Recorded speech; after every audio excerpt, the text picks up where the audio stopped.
Alright, what is up people? Ishbu here, we're coming at you with another HL Explained. This time I'm going to be explaining Diablo on Volskaya Foundry. Now this is post-rework. This is new Lightning Breath, W build Diablo, no longer able to one-shot people at level 16 Diablo. And for those of you wondering my opinion, I posted a lot on this, but the short of it is I believe him to be equally strong as he was before, and just as priority of a pick as before. The only difference now is his strengths have been shifted. His strengths are a lot more teamfight oriented, whereas before he was a lot more about picks, random one-shots. It was kind of an unhealthy thing, to be honest. I think that I think that this rework really does need a few changes. I think particularly his builds outside of his W build and Lightning Breath are a little undertuned right now, but for the most part I think the hero is very strong, and I think it's worth any tank's time to pick him up right now. I will be going W build with Lightning Breath, as you can see on my Hero's Hearth page. I still stand by that build and still think it is the strongest build for the hero. Now, going quickly into the game and just Volskaya Foundry as general. Early game, you're gonna see us struggle a little bit in rotations, mainly because we have Diablo and Kel'Thuzad, who are both very weak early game heroes. I'll explain that a bit as we go. But the basic of this is both of these heroes aren't really going to super push into the enemy team. Both of them are going to benefit more from fights fought on our side of the map. Now, Diablo early game until around level 7, you really don't want to be fighting anywhere on the enemy side of the map. You're just not a strong hero, and you can't use your biggest part of the kit, which is displacement. While you're on your side of the map, you can always flip and then queue back. So basically, for the first 7 levels of the game, try to avoid queuing into the enemy team, or queuing to initiate picks unless you know for a fact that you have the enemy outnumbered. I go for a little flip into this, but I didn't get the angle, so I don't go for it. As I said, we're still 4v5 because Kel'Thuzad's AFK at the start, and also we're just weak early game heroes anyways, except for Maiev. Maiev Malf is actually still a pretty good, dangerous early game team. They just need a little one else to finish. Alright, little thing here. Enemy Murden went up for his globe. I used that as an opportunity to walk up and get a flip combo on him. If we had more damage here, we would have killed, but unfortunately we didn't. And that's basically what you want to be looking for Diablo for the first few levels, which is just, if the enemy ever steps onto your side of the map, punish them. Otherwise, you're just playing defensive. Now, Kel'Thuzad, he unfortunately just dies. Nothing too major here. We're still soaking all 3 waves. We're not missing anything. We're not, like, this death is unfortunate, but it's not going to cost us a ton. So honestly, not a big deal. The only downside here is that Kel'Thuzad's not getting his stacks. Alright, for me, I'm just going between lanes trying to get stacks. What you're gonna see here's a little bit of a silly situation. This Murden, he thinks he's clever by beast stepping, and this is mainly because we can't kill him. The thing is though, he could have just straight stopped us from rotating. He had his full team behind him right there, and he really should have challenged us. So instead he's just kind of wasting his time by beast stepping. This is one of those where it's like, yes, he doesn't get punished for it, but at the same time, he could have actually been doing something positive with his time. So don't be this guy. And he's gonna probably regret it by the end of this game. It's just spoilers. This Murden does not have a fun time for the rest of this game. Alright, as I said, rotating back and forth between the lanes. We're just trying to look for stuff on our side. Currently 5v4 mid right now. This is where we really don't want to fight. However, Maiev doesn't count before going in and ends up getting chunked for it. Still kind of win the trade, but not by much. We're still just soaking lanes. I'm just getting souls. My souls are still at, what are my souls at? My souls are at 31, so not too bad. I'm not even level 4 yet. Level 4 is when it really starts getting, okay, so this is what the Murden should be doing, which is cutting us off of rotations. But he hadn't been doing that until now. And this time his team wasn't behind him, so he just gets punished for it. A small note, I gotta flip onto Jaina getting her out of position here. Once again, when the enemy goes up for the globe, that's when one of the best times to look for flips. We are gonna win this because I get a nice little charge into our tower range on this Deckard Cain, but otherwise you can see our damage is pretty pitiful at this point in the game. This is a really weak early game composition, and honestly the fact that we're winning early game with this composition is a very bad sign for the enemy team. They really should have done more to try and snowball to keep us from rotating by grouping as 4 here and trying to fight us when we go through. Also worth mentioning here, as I was trying to say before that whole fight happened, it's kind of odd. This is very poor form by both teams to not take their turret camp before this first objective spawns. Somewhere between the 1 minute and 3 minute mark, you should always try to take your turret camp. That is just because the turret camp is actually huge on this objective, and if you get it right off the bat at 1 minute, it respawns while during the first objective phase, so you can get 2 turrets with just the first objective. All right. So right now I don't have my team behind me. I'm holding the objective, but I have to leave the second the enemy team shows because I don't have my team behind me and I'm still only half health. Going into more, my team does basically what I just described. They take our turret camp, which is going to give us a huge lead, and you're going to see exactly what this turret's going to do. Our Mayev's going to actually make a really good play with this turret camp. So just watch. So she places it deep behind the Murden so that the enemy team has to move up to answer it, and when they do, she gets a really good combo. Kel'Thuzad gets a good follow-up, and yeah, I don't do anything. My team just card carries me that fight, to be honest. So what you saw there was Maiev using the turret camp to put pressure on them. Once the enemy has pressure, the enemy has to do any number of, like, a few things. I believe we get this, yeah, Maiev cleans this up. And that just gave her a perfect engage. So, turrets, always get them when you can. They will make sure you win objectives if you have enough of them. And honestly, it is worth your time to, similar to Towers of Doom, just stockpile turrets as many as you can whenever there's not an active objective to fight over. It's like, just like how in Towers of Doom, if you constantly snowball and bot sappers, you will eventually get a lead. It's the same here, just in a different way. It just translates to you winning more team fights around the objective. Alright, right now we have only 3 people mid. The enemy is collapsing mid, so I want to stall us out and not do anything too aggressive. I'm going to position here so that if Malphite W's over me, I can charge him into this wall. And as you can see, I do just that. He takes the bait. Malphite gets chunked super hard, and I believe he's going to die, as well as the Jaina, who our Maiev gets a good flank because the enemy was hitting me.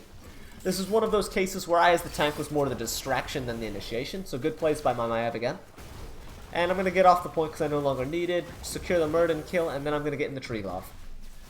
So, quick note about using the Triglav as my Kel'Thuzad gets another yank back pull. This Kel'Thuzad plays very well when it comes to killing heroes, but I'm going to talk about a few things he could have done better as far as macro and PvE. So what you're going to see, our Maiev does the correct decision, which is how you use a Triglav, and you're going to see this in every competitive game you watch, if you watch the pro scene.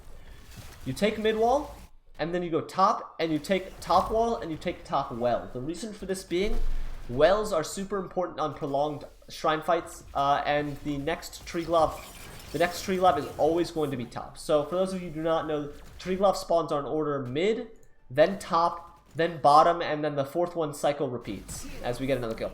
Also, don't be these guys. Don't die to Triglav. Like, it's just bad form to die to the Triglav. Just breaking it down a little bit. What happened there, and I didn't actually end up showing it, but basically the enemy team disrespected the Triglav's damage, which is not something you should do. They sent 2 people to defend 4 people. That's already a mistake, and then they got hit by all of our CC. So the Triglav, the main things to watch out for, and the main things that will get you killed while defending the Triglav are 1, the ground laser. The ground laser is a ton of burst damage, specifically the second burst part of it. So it's a laser that sweeps the ground and then explodes again. Getting hit by that second explode damage will chunk you. It will do about half health of most characters in the game, even some of the tankier ones. And the other thing to watch out for from the Triglav is the launching of the hand. The hand will root you, which conveniently makes it really easy for the gunner to land the laser, land their full minigun, land all of their damage. So the hand and the laser are the main things that will kill you. So the keys there are to try and track those 2 and avoid them. Now the ground laser is very easily, you just walk off of it. The hand is a little bit harder to dodge and more needs to be timed. Basically, the hand is something that the pilot really wants to use on structures because it disables structures. But if he does, it reduces the kill threat of the Triglav. So if you're in the pilot seat, try and save your hand unless you really need it, or unless there's just no one attacking you, and try to look for picks with it, because you'll be surprised how many kills you can get just by a stray hand into gunner damage. Alright, back to the game. Enemies dying, and 10 spike means we get the fort instead of just the wall and the well. At this point, the enemy team is in a very bad spot, and they really need to do something to pull this around. The main thing here is just getting 10 without any more deaths, which happens right here. Wasted lightning breath by me. It's a 60-second cooldown, so not too much opportunity cost, but still very silly of me to use it right there. Alright. What we want to do, I talked about turret camps before, and this in-between shrine phase should basically be considered like an arms race of sorts. You want to try and get as many consumables stacked up as you can before the second objective, because if the enemy gets more consumables than us, even if we have more EXP, there's a decent chance they could still win it. The consumables are that powerful, truthfully. Enemy gets their turret, we get hill camp, and we have our turret to take. That being said, we probably should have invaded their turret camp. Minor mistake by us.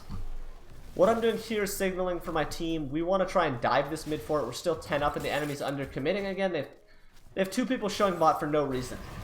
We got a good pick onto this Murden. I don't actually think we get the kill. I mess up my E. I should have let the tether dead first and then eat afterwards. But this pressure is going to be enough that Jaina will not clear this wave. And if Jaina doesn't clear this wave, we can then dive. So you're going to see me basically go in and just solo kill Jaina with a QE lightning breath. So that's what I'm looking for. Wave hasn't been cleared. She's going to step up to Blizzard it. I'm just going to dive her. And yeah, not much she can really do about that. Her team really needed to support her earlier, or she just needed to abandon the structure. That's just all there is to that. Had she been able to Blizzard the wave before it got into tower range, we wouldn't have been able to do that. So, just shows you what pressure can do. Alright, enemy team's 10, but they're still coming in one at a time. Really bad, almost died to this last right here, but this is really bad form by the enemy, trickling one at a time. They're coming in basically after another person has died. What they need to do is just reset after these, soak the map. That being said, going 1-for-1 like this honestly isn't too bad. It's probably the best thing they could be hoped for at this point, but it's the staggered deaths beyond the 1-for-1 are really costing them. Anyways, we need to get a turret camp now before this objective spawns. Otherwise, we're not going to have a turret camp, and that's really bad. I'm signaling to my team I want it, but my teams would rather take robots in top. Unfortunate, our Kel'Thuzad really should have been on this. Our Kel'Thuzad was very bloodthirsty this game, and this is where I'm going to talk about, like, his mistakes here. Not to flame him, but specifically what he could have done better. Because he hits his combos, he does very good on the PvP side of play. Here we get another kill. He does very, and he B-steps right back, which is going to get him killed, as you're going to see. He gets Lornadoed. I barely squeaked by. But, what our Kel'Thuzad overemphasized was the PvP portion of the game. He never did camps. He never cleared out waves when he had time. He was always just looking to throw things at enemies, and it honestly ended up costing us a few things. In this case, it ended up costing us a 1-for-1, even though we're really far ahead. Alright, we just want our turret, as I said. Hindsight, I probably should have looked to engage this, but I don't have lightning breath, so it's a little hard to do, so I probably could have gone on that Jaina. And honestly, my team's kind of stuck in here. Might as well just take the turret and leave, because the enemy's not really contesting on the actual point itself, so it was a free turret. Now, top point spawned. Falstad should be clearing, shouldn't be Kel'Thuzad. Kel'Thuzad should be heading up with us. But we're going to get on the point. Falstad's going to get clear. Lightning Breast back up. Maiev Cage is up. We should, any team fight we take right now, we should win. We have more consumables, we have talent tier, and we have ultimates up. This is a perfect time to team fight, which means it's a perfect time for the enemy not to team fight. Enemy should be looking to push out bot, push out mid, get 13 before they come top to us. Alright, so things going basically as I said. Enemy team doesn't get this bottom wave. This bottom wave might have actually gotten them 13. So mistake by them, and they're going to end up fighting us down to 13 talent, which is really bad. Alright, talking about Diablo team fighting. Let's go. So what you're going to see here is I'm going to be mostly tunneling on this backline and trying to punish if they ever group. Maiev tries to engage, but gets a poor engage on only Murden. I oversee the backline, get a W for spell power, get a Q, get another W for spell power. And then Lightning Breath, with the help of Hinterlands, actually just kills the entire enemy backline by itself. So just to capture what happened there and how you want to teamfight as Diablo, it's pretty much exactly as you just saw. Unfortunately, there's not going to be another good example this game, but it's exactly as you saw. Use your Ws, try to get your spell power, Q in so that you're literally staring the enemy backline in the face, and point-blank Lightning Breath them. This gives the enemy, well, basically 2 choices. Fight or die, because the huge slow by Lightning Breath no longer means the enemy can disengage your Lightning Breath without something like a Medivh portal or some tool of that nature. This means they either have to kill you or you are going to kill them, because you will out-damage them most of the time unless you have like 3 people hitting you and they're like Tychus, Jaina, or something of that nature. This is really where Diablo shines and why this W build with Lightning Breath is so powerful. You saw what I could do right there, where I did 2/3 of all 3 backliners HP with a single Lightning Breath. And that's really what you want to look to do. The Hinterlands Blast was just that the extra damage that got the kill. Alright, normally you would want to take this and take it bot, similar to how we did the first Triglav. You'd want to try to get this well in this fort with this second Triglav. That being said, we're up 16 to 13, which means we're changing priorities. We can now get a keep because we're just that far ahead. This is what talent tiers will do for you if you get them in tandem with your objective. I believe Jaina's going to overstep here and die. And with this kill, we basically just have the free keep. There's not much the enemy team can do. I'm no longer going to hit heroes. I just want to kill this while the Triglav is still alive. Except for when Muradin gets basically one-shot by my Kel'Thuzad, and I just put in the extra damage at the Triglav. I come out. I probably should focus killing the keep first, but it's already basically dead, so I'd rather just secure Deckard Cain's death. Worth mentioning, a lot of people make this mistake, but Dragon Knight and this objective as well, when people pop out of it, be aware of who's about to pop out of it, because if it's a Diablo with all his cooldowns up, he might just combo you. Alright. So same situation we were before. We're in between Triglavs, there's no major objective, we're up a talent tier. Our main priority should be turrets. We should be looking to just build as many consumables as we can, the heal camps as well, and we should be looking for this bottom fort. We get the turret. We should honestly use our talents here right now to at least secure this well. That would be huge going into this. And as you see, we're going to push up and do that. Alright, one of my ranged heroes should be focusing that well right now. Neither of them, however, end up doing so, and as such, we're not actually going to kill this well. The enemy's actually going to get an awkward teamfight engage on us that ends up working. I have a really bad lightning breath too, so I'll take some credit for that. Okay, so here's another situation. Falstad goes mid, we're 4v5 bottom. We should back out of this unless Falstad's ready to fly it. But once again, Maya engages 4v5. It's a really good engage, but it just doesn't work out when we're down numbers like this. We have a bad follow-up. Malfurion gets destroyed by Muradin and I think Jaina there. Maya dies to a last rites. I get the heal camp, but I end up having to put it down because I think I'm going to die. I don't actually end up dying here though. Little thing there, if you've got you're being chased like that, flip the person in front of you, then Q to get the move speed. Also gives you another cast of your W, which can keep you alive. Kel'Thuzad dies trying to get the 1-for-1, but barely does it. This Jaina survives with 1 HP twice here, I think. I try to go for the counter kill on Muradin, but he still has jump up, and the minions are tanking, so we don't get that. Now here's one of the few points where Diablo is significantly weaker. I can't solo kill these people anymore. It's a shame. I try, and maybe I could have if I played this a little better, but without Lightning Breath, I really don't have the damage to finish any of these targets. Current Diablo is very reliant on Lightning Breath for his damage. You can still get good Fire Stomp damage, but honestly, your Fire Stomps are more for sustain and utility, especially once you hit debilitating flames like this. Alright, so what is our team's win con at this point in the game? I'm just going to pause just to talk about this and just to talk about why what's about to happen happens, even though my team pretends as if it was really unpredictable. So, my team's win condition right now is hit level 20, get Triglav, and just either run it top if we get a kill or something, or just run it down bot, secure 2 keeps, which should basically mean GG for the rest of the game, because the enemy no longer can contest this mid Triglav without Kata stacking top and bottom. So that's our team's win con. So what can the enemy team do to counter that? 1, they can fight us as much as possible. If they get any kills, even if they go 1-for-1 on every single death, they are slingshotting themselves up to 20. Because we're going to get 20 guaranteed. They need more kills to try and get us catch up. So that's option 1. Option 2 is try to get as much soak as they can off the off lanes. They're never really going to, however, be able to catch 20. So then adding to that, they get soak on the off lanes, push the off lanes, and try to catch anyone like Falstad who's splitting into those off lanes. And that is going to be the better play and the play that's actually going to end up happening, which is basically Falstad is going to be top even though the objective spawns bot, and the enemy is just going to monkey run at him and get a kill on him in a situation where he probably didn't even need to be. I'll cover that in a second, but I just want you get you thinking about what is our win con at this point in the game, and how can the enemy counter that? And the short answer to that is, our weakness is fighting and dying in any way, shape, or form. So we shouldn't be fighting or dying. We should honestly just be getting this consumable camp. That being said, this is a good bait by my Kel'Thuzad. I'll give him that. Falstad baited him, and Kel'Thuzad gets a good combo. I'm just here to finish. I'm just peeling us out here. I do have Lightning Breath. I could have maybe looked for Lunara, but I didn't have a good angle. Alright, we're going to continue this. These are favorable picks, so I'll just give this one credit. I didn't kill him with Lightning Breath. Honestly, I might have killed him if I stayed on it a little bit longer. That was my bad. I think he still dies, though. Oh, no, Lunara does. My Lightning Breath does 2/3 of Lunara's health by itself, so Kel'Thuzad gets to finish the rest. Our Maya, meanwhile, is actually trying to win the game while the rest of us are being clowns. So, props to this Maya player. Anyways, as I said, now that we have 2 kills, however, we can be a little bit more aggressive. What we should do right now is we should take this turret camp. Like, hands down, this turret camp should be ours. We should stack consumables.